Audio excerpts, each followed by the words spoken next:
Magandang araw po sa inyong lahat. Ngayon po, tayo ay magluluto naman ng igado. Bago ang lahat, sana po ay nasa mabuti kayong kalagayan at malusog sa ang pangangatawan sa araw-araw.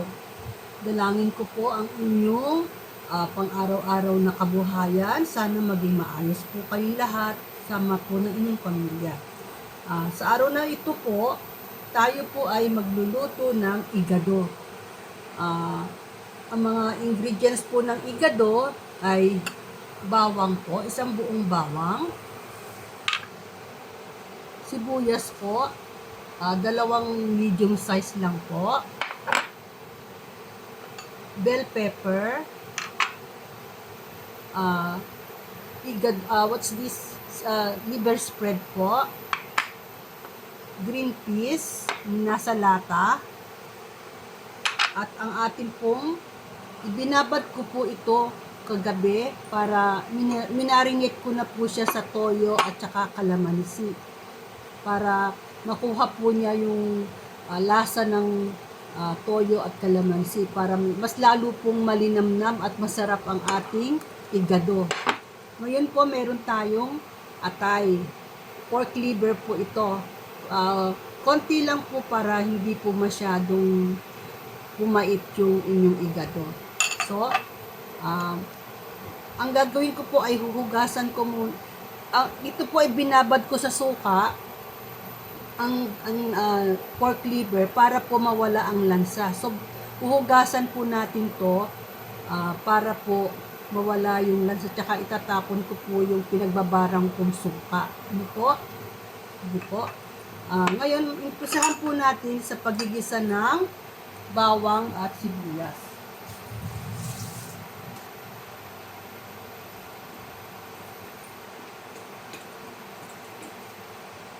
Maglalagay lang po tayo ng konting mantika sa ating kawali.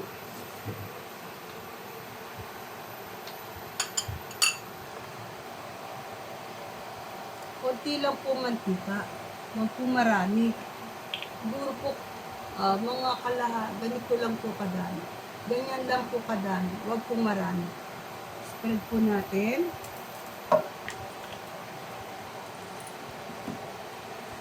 So, mainit na po ang ating kalan. Pwede na pong ilagay ang bawang. Ito po yung bawang. Yan po. Bawang. Yan po, bawang. Wag po susunugin. Sunod po natin ang sibuyas.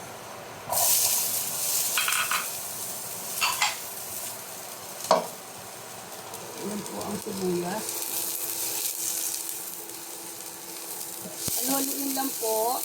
Pagka nakita nyo pong lansa-lansa na po yung ating sibuyas at bawang at meron na pong mabangong amoy, pwede na po ilagay yung karne. Konting halo pa po ng ating ginisa.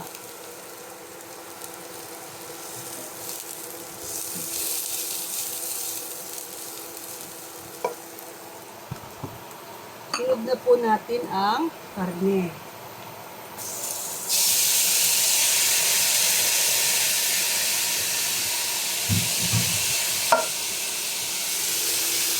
Yan po yung karne.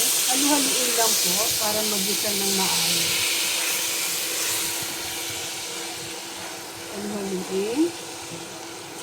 Lalabas po yung juice ng karne.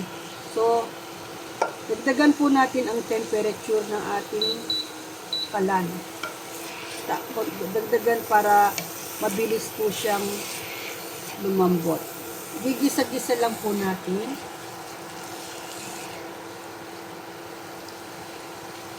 Halu-haluin.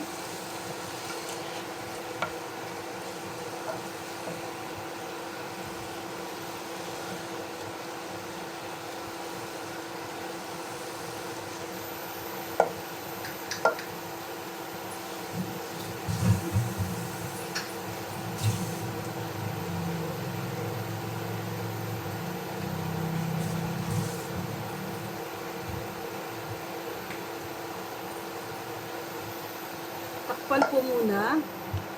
Hayaan kumulo. Sandali po, lalagyan natin na laurel.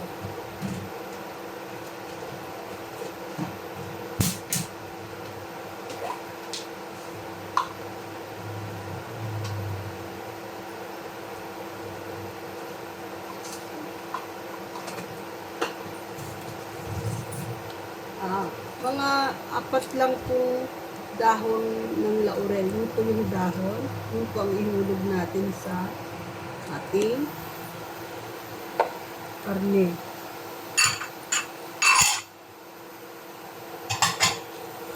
Haluin lang po. Dahil papalabasin natin ang kanyang juice, yung kanyang katas, para lalo siyang masarap. Gigisang mabuti para hindi po siya mapanis agad. Yan po.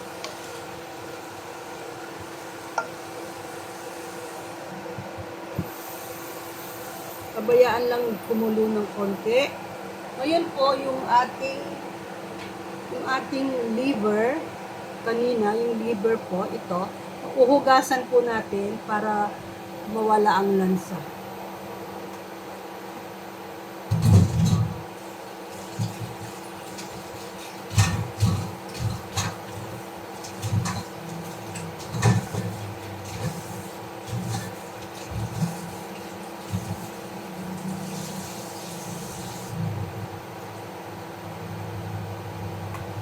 Yan po, nahugasan ko na ang pork liver.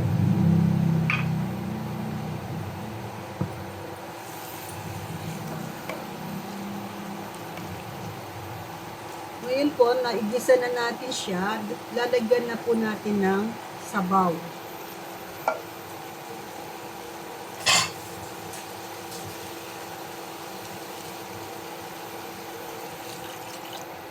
Sabawan. At hayaan po natin siyang kumulo. Dagdagan natin. Yan. Hayaan natin siyang kumulo hanggang ang karne po ay lumambot. Ngayon po, check natin kung malambot na po ang karne.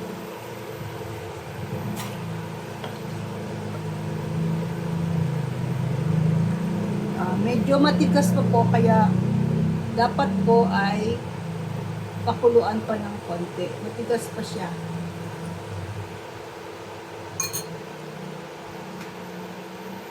Kuluan po natin ng ilang minuto pa para siguradong malambot ang ating karne.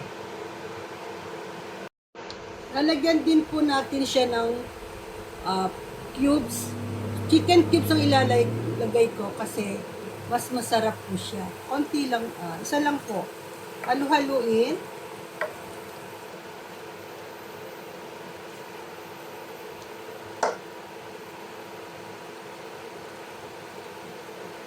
Haluin natin para ang lasa. Tapos po, tingnan natin kung malambot na po ang karne. Tusukin natin yung karne kung malambot na siya. At kung nakukurot na po niya ninyo. Ayan, malambot na po siya.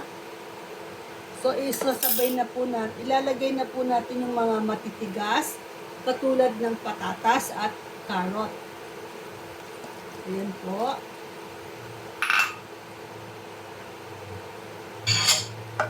Haluin.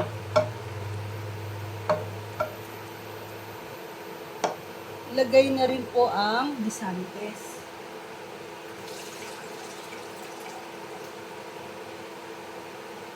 Susunod po natin ang guisantes kapag malambot na po ang ang carrots at ang patatas. Haluin at pagkatapos takpan po ulit.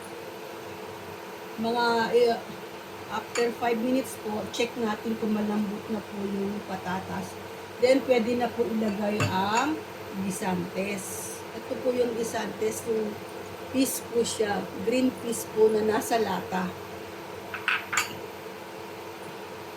Pabayaan lang natin siyang kumulo at i-check natin pamaya-maya. Pumalambot na po ang mga patatas at carrots. Kung gusto po ninyong maanghang, pwede naman pong lagyan ng siling labuyo. Pero kung may mga bata pong kakain, wag na lang po nung ilagyan ng siling labuyo. Pwede rin naman po magbukod kayo ng ibang portion ng igado kung may gusto ng maanghang po sa pamilya. Okay po. So, check ulit natin. Malambot na ang mga patatas. Medyo matigas pa po, kaya hintay pa tayo ng ilang minuto. Pwede na rin pong ilagay ang bell pepper para kumapit po ang lasa ng bell pepper.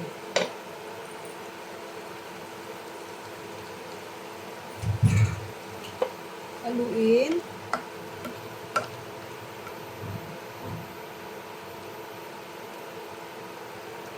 Takpan muli.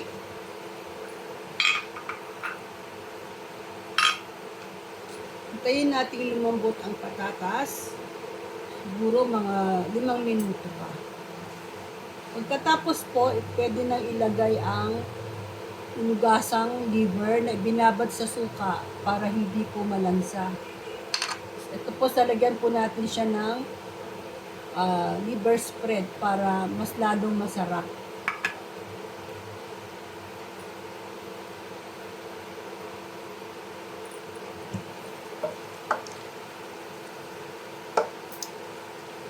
Matigas pa ang patatas at ang carrots. Ang ginawa kong hiwa sa patatas ay cubes po, pa-cubes po siya. At ang gawa ko naman pong hiwa sa mga karne ay pahaba po. Mas meron po sinamang taba. Yung bell pepper po, pa-strips po ang hiwa. Okay, tingnan natin kung malambot na ang patatas.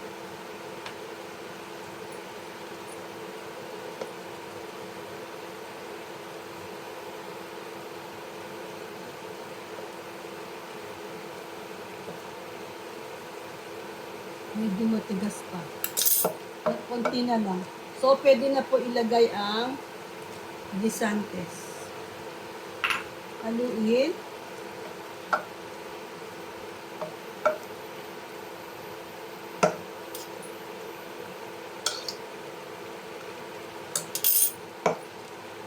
Tikman din po natin kung tama na po yung lasa.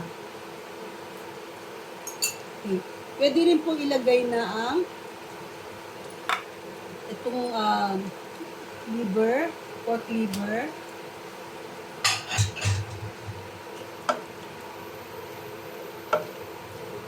Nagdagan ng apoy, ang temperature.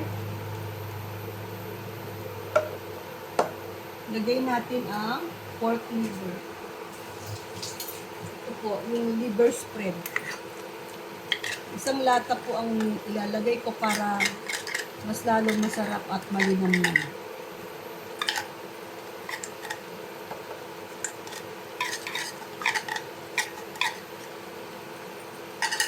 Haluin muli.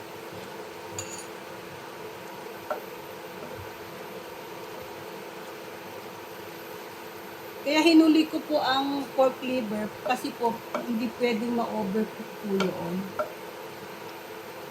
Ngayon, ang ating igado ay lalapot. Nilagyan ko lang po ng isang habang siling berde. Pero hindi naman po siya maanghang. Pagpabango lang po siya. Haluin po natin.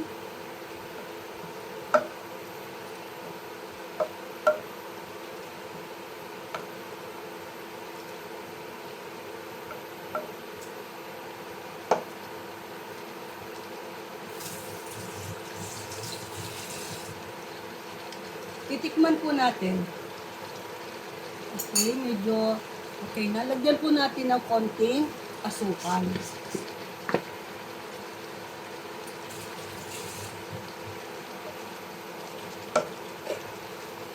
So, kutsarita lang.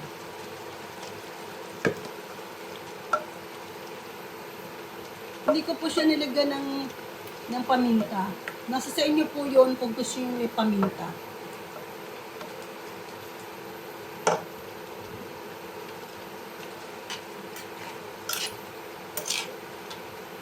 Tikman natin.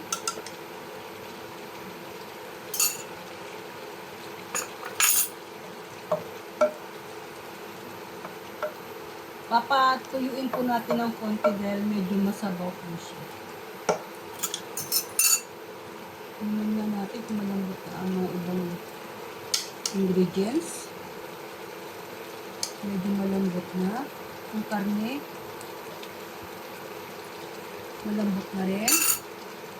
So, papabawasan lang po natin ng konti ang kanyang sabaw. Tikman nga.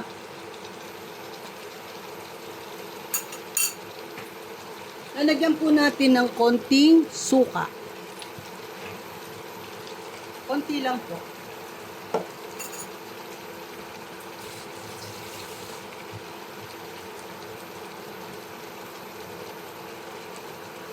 Isa, dalawa, tatlong kutsarita. Huwag haluin. Hayaan lang po siyang kumulo.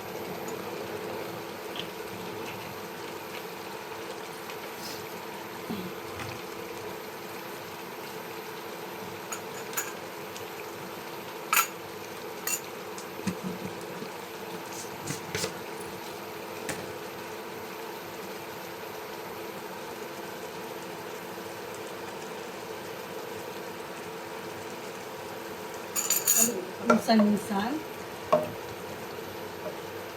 Pwede nyo haluin dahil ito na yung suka. Tikmang muli kung tama na ang lasa.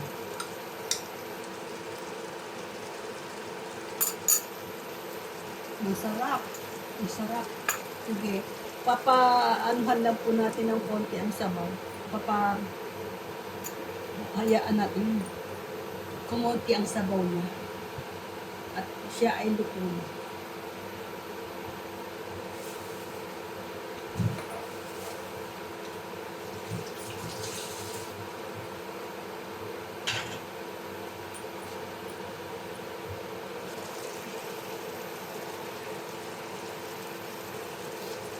Haluin.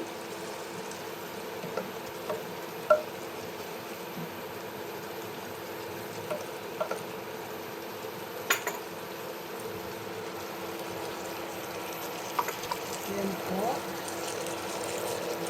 Ating igabi.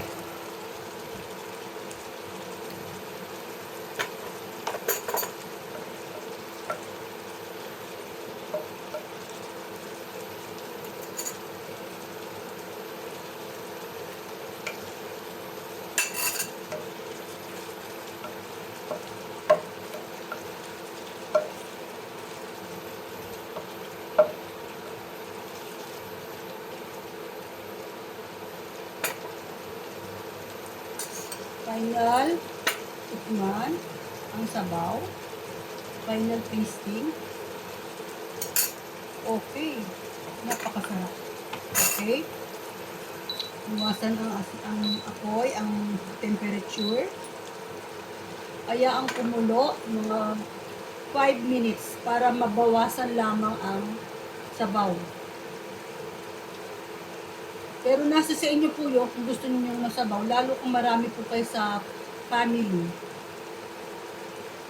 Dahil ang sabaw po niya ulam na rin. So makakatipid pa rin kayo. So sa igado na to ay may protina na po siya, may carbohydrates po siya. Tapos po meron siya asukal, so carbohydrates din po yon. Tapos may vitamin A po, yung bell pepper. Tapos po yung liver spread, protein na rin po yun. So, Parang 1 dismil na lang po ito.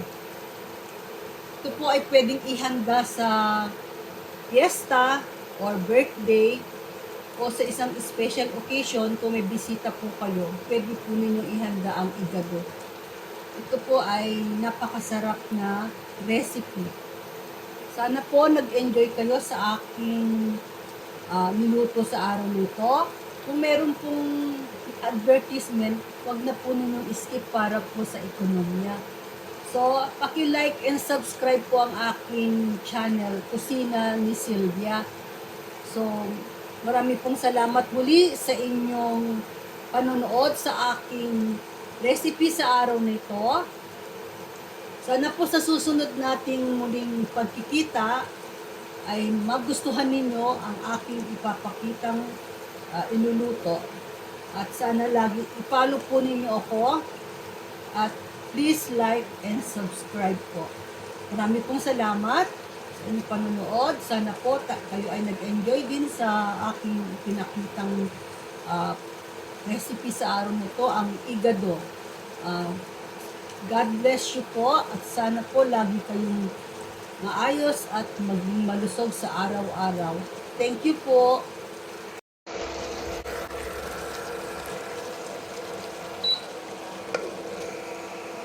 Yan na po. Ito na po yung igado. Ito na po yung igado na ating niluto kanina. Ay ngayon lang.